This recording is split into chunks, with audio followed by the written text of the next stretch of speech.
சங்க காலத்தில் பொருளாதாரம், உற்பத்தி மற்றும் வர்த்தகம். பொருளாதாரம் பொருளாதாரம் திணை கருத்தாக்கத்தில் விரிவாக கலக்கப்பட்டது.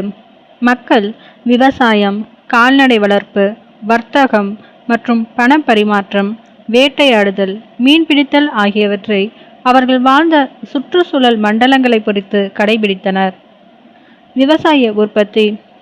விவசாயம் வாழ்வாதாரத்தின் முக்கிய ஆதாரங்களில் ஒன்றாக இருந்தது. நெல், கரும்பு, திணை போன்ற பயிர்கள் பயிரிடப்பட்டன. ஈர மற்றும் வறண்ட நிலத்தில் விவசாயம் செய்யப்பட்டது. ஆற்றங்கரை மற்றும் குளம் பாசன பகுதிகளில் நெல் பயிரிடப்பட்டது. வறண்ட நிலங்களில் திணை பயிரிடப்பட்டது. செந்நெல் என்னும் சிவப்பு அரிசி, வெண்ணெல் என்னும் வெள்ளை அரிசி, ஐவன நெல் அரிசி வகைகள் போன்றவை இலக்கியங்களில் குறிப்பிடப்பட்டுள்ளன. ஆதிச்சநல்லூர் மற்றும் பொருந்தல் அகழ்வாராய்ச்சியில் புதைக்குழிகளில் அரிசி தானியங்கள் கிடைத்தன. காடுகளில் உள்ள மக்கள் புனம் அல்லது மாற்று சாகுபடியை ஏற்றுக்கொண்டனர். மேய்ச்சல். நாடோடி மக்கள் கால்நடைகள், செம்மறி ஆடுகளை வளர்ப்பதன் மூலம் வாழ்வாதாரம் சம்பாதித்தார்கள். வர்த்தகம், வணிகர்கள், பரிமாற்றம் மற்றும் வர்த்தக வழிகள். பொருட்கள் அனைவராலும் உற்பத்தி செய்யப்படவில்லை மற்றும் அனைத்து குடியிருப்புகளிலும் உற்பத்தி செய்யப்படவில்லை. அனைத்து பிராந்தியங்களிலும் வளங்கள் மற்றும் பொருட்கள் கிடைக்கவில்லை. உதாரணமாக, மலைப்பகுதியில் மீன் அல்லது உப்பு இல்லை. கடற்கரை பகுதிகளில் நெல் உற்பத்தி செய்யப்பட முடியவில்லை. எனவே மக்கள் பல்வேறு பொருட்களை அணுகுவதற்கு வர்த்தகம் மற்றும் பரிமாற்றம் முக்கியமானது. இந்த முறை பண்டமாற்று முறை என அறியப்படுகிறது. வர்த்தகம் 3 நிலைகளில் இருந்தது: உள்ளூர், தரைவழி மற்றும் வெளிநாடு. வர்த்தகர்கள். தமிழ் பிராமி கல்வெட்டுகளில் வணிகன் மற்றும் நிகமா, அதாவது கில்ட் என்ற சொற்கள் காணப்படுகின்றன. பல்வேறு வகையான வணிகர்கள் இருந்தன: தங்க வணிகர்கள், துணி வியாபாரிகள் மற்றும் உப்பு வணிகர்கள். உப்பு வியாபாரிகள் உமணர்கள் என்று அழைக்கப்பட்டனர். அவர்கள் தங்கள் குடும்பத்துடன் மாட்டு வண்டிகளில் பயணம் செய்தனர். போக்குவரத்து சாதனங்கள். காளை வண்டிகள் மற்றும் விலங்குகள் தரை வழியாக பொருட்களை கொண்டு செல்ல பயன்படுத்தப்பட்டன. வணிக பாதைகள் தமிழகத்தின் பல்வேறு நகரங்களை இணைக்கின்றன.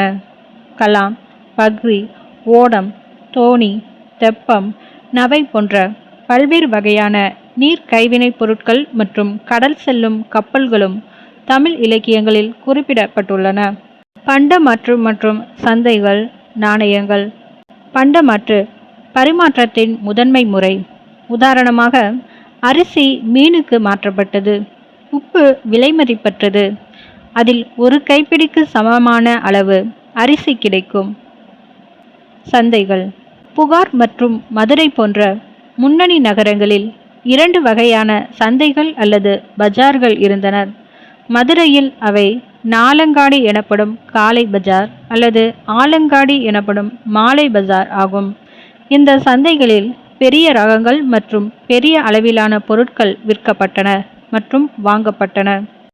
சேரர்கள், சோழர்கள், பாண்டியர்கள் மற்றும் மலையமான்களின் சங்ககால நாணய புதையல்கள் பரவலாக கிடைத்திருப்பது அவை பரவலாக பயன்படுத்தப்பட்டதை குறிக்கிறது.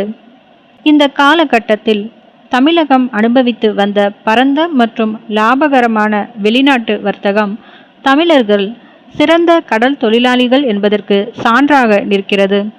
பொருட்களை சேமிப்பதற்கான கிடங்குகள் கரையோரம் கட்டப்பட்டன. பிரதான துறைமுகங்களில் கலங்கரை இலாங்கு சுடார் என்று அழைக்கப்படும் ஒளி வீடுகள் இருந்தன. வணிகர்களின் கேரவன்களான எருதுகள் பூட்டிய வண்டிகளில் தங்கள் பொருட்களை வெவ்வேறு இடங்களுக்கு எடுத்து சென்றன. முக்கிய துறைமுகங்கள்: முசிறி, தொண்டி, கொர்க்கை. முக்கிய ஏற்றுமதிகள்: உப்பு, மிளகு, முத்து, தந்தம், பட்டு, மசாலா, வைரம், குங்குமப்பூ, விலையுயர்ந்த கற்கள், மஸ்லின், சந்தன மரம். முக்கிய இறக்குமதிகள்: புஷ்பராகம், தகரம், மது, கண்ணாடி, குதிரைகள். வெளிநாட்டு நாடுகளுடன் வர்த்தக தொடர்பு. தொல்லியல் அகழ்வாராய்ச்சிகள் தமிழுக்கும் கிரீஸ், ரோம், எகிப்து, சீனா, தென்கிழக்காசியா மற்றும் இலங்கை போன்ற நாடுகளுக்கும் இடையிலான வர்த்தக உறவுகளை உறுதிப்படுத்தியுள்ளன. தமிழகம் மற்றும் வெளிநாட்டு தொடர்புகள். தமிழ்நாடு கிழக்கிலும் மேற்கிலும் உள்ள வெளிநாடுகளுடன் தொடர்பு கொண்டிருந்தது. ரோமானிய கப்பல்கள் தமிழகத்தை மேற்கு உலகத்துடன் இணைக்க மேற்கு கடல் அல்லது அரபிக்கடலை கடக்க பருவ காற்றுகளை பயன்படுத்தின. மிளகு, தந்தம், விலையுயர்ந்த கற்கள் உட்பட வாசனை பொருட்கள் ஏற்றுமதி செய்யப்பட்டன. தங்கம், வெள்ளி, செம்பு உள்ளிட்ட உலோகம் மற்றும் விலையுயர்ந்த கற்கள் இறக்குமதி செய்யப்பட்டன. கிரேக்கர்கள், ரோமானியர்கள் மற்றும் மேற்கு ஆசிய மக்கள் உட்பட மேற்கத்தியர்களை யவனர் என்று குறிப்பிடுகிறார்கள். யவனா எனும் சொல் கிரேக்க பகுதியான அயோனியாவிலிருந்து வந்தது.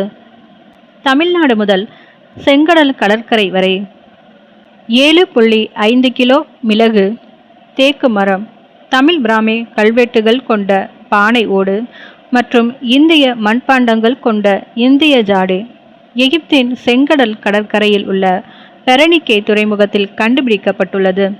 செங்கடல் கடற்கரையில் பெரனிக்கேக்கு வடக்கே அமைந்துள்ள மற்றொரு துறைமுகமான குசைர் அல் காதிபில் இங்கு கண்டுபிடிக்கப்பட்ட மண் பாண்டங்களில் 3 தமிழ் பிராமி கல்வெட்டுகள், பனையோரி, காணன் மற்றும் காட்டன் ஆகியவை கண்டுபிடிக்கப்பட்டுள்ளன.